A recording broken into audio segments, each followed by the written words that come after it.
Welcome to this video. Today we're going to talk about hard drive space. Now, a lot of people will use their computers, and over time, they're not aware of how much space is being taken up on their hard drive until all of a sudden they start getting error messages. And so, what I want to do is talk about how you can mitigate that, especially if you've got an online document management system like OneDrive and SharePoint. So most of the clients that we work with have an Office 365 account, which allows them to have, and especially if it's a business account, I don't know about the home version of that, but if they got the business version of that, you'll get 1 terabyte of free hard drive space up in the cloud.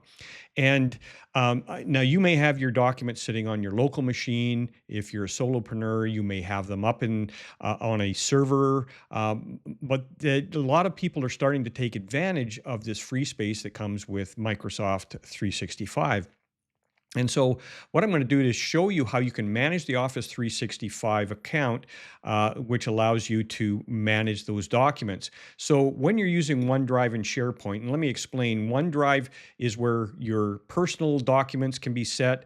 SharePoint is where you're sharing it within amongst the team that you have in your corporation.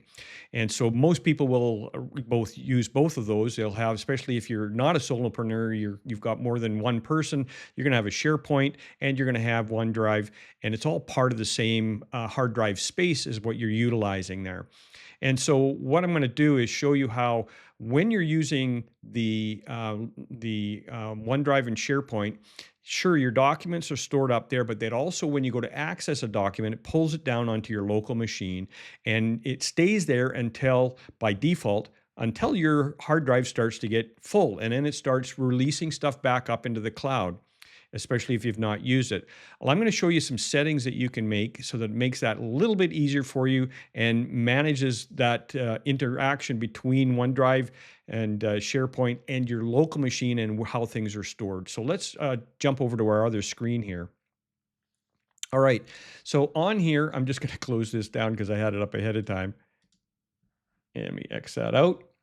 So I'm on my local machine here, and what I'm going to do is I'm going to click on the Windows button.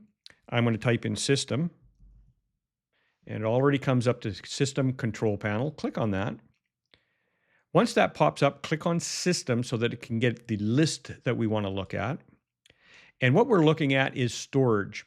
And so we're going to click on the little arrow to the right-hand side. It's going to ask you if it's okay to make some adjustments here. You go yes. And this is a demo virtual machine that I'm working on right now. And so you can see I've got, this is the space that I've got. I've got installed apps. You can actually click on this arrow and you can see all the installed apps. And then you can go back if you like. And this just shows all of the stuff that you've got. Now, what we're looking at, what I want you to point to is this storage sense. It should be on. And if it's not, make sure that's turned on. And then you click over here, and this gives you the settings. So this would be the cleanup of temporary files. So these first two settings you want to leave the way they are.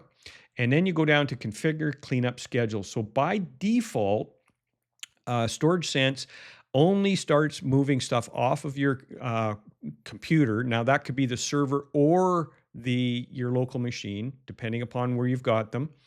And what you can do here is you can choose, every day, every week, every month, or only on when your disk gets low. I don't recommend leaving this as the default where it's low.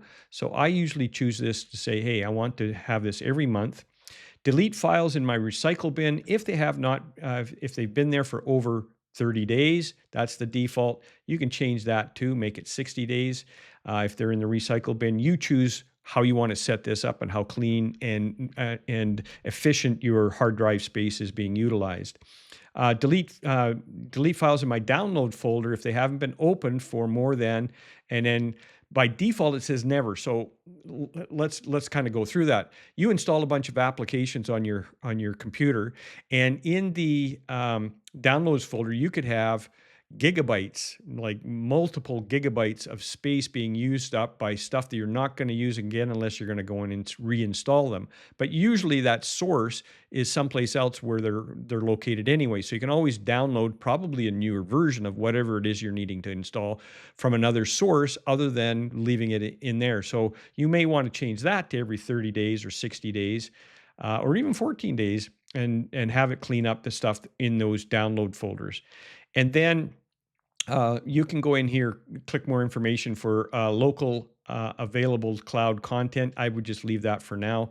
And then what it shows right here, these two items here, this is my OneDrive account, and this is my SharePoint account. Now I know that because of the way we set this up. I just know that the Gary CoreLogic Corporation is my OneDrive account, and then I've got this one for my documents. That's the SharePoint. So in here, you've got different ways of setting up. The default is 30 days. You can change this for my own personal ones. You can say never or 60 days. You choose how you want that set up. And again, even if they're not on your local machine, you said get rid of those every 30 days, which is the default, it just moves them up into the cloud. You still have access to them anytime you want. You click on the file, it downloads it onto your local machine. It'll stay there for the next 30 days if you haven't used it, and then it'll push it back up again and make sure that your hard drive's clean. And that's the same for your SharePoint. Just choose which one works best for you. I wouldn't recommend never, because if you put never, again, you're starting to compound your hard drive space. And then once you make these adjustments, you can go run, excuse me, run Storage Sense now, and it will actually run the process as opposed to waiting for the next month to be able to do that.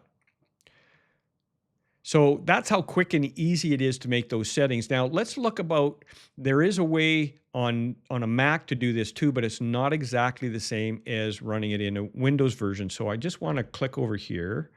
Let me just move this out of the way, and let me pull this file up. There we go. So this is the features using OneDrive and SharePoint on a Mac versus a Windows PC. You can see on the Windows, automatic cleanup is that's part of Storage Sense, and then you've got automatic cloud only after time. I haven't messed around with that personally. Manual free up, files on demand, and scheduled behavior. All of that stuff is all available in the Windows. On the Mac side, you only have access to manual free up and files on demand. Manual free up means you click over a file or a file folder and then say free up space, it pushes it up, takes it off the hard drive, puts it onto your cloud account. And so now there is a way, if you with a little coding on the Mac, where you can have this automatic stuff, but it doesn't come natively with Outlook and SharePoint.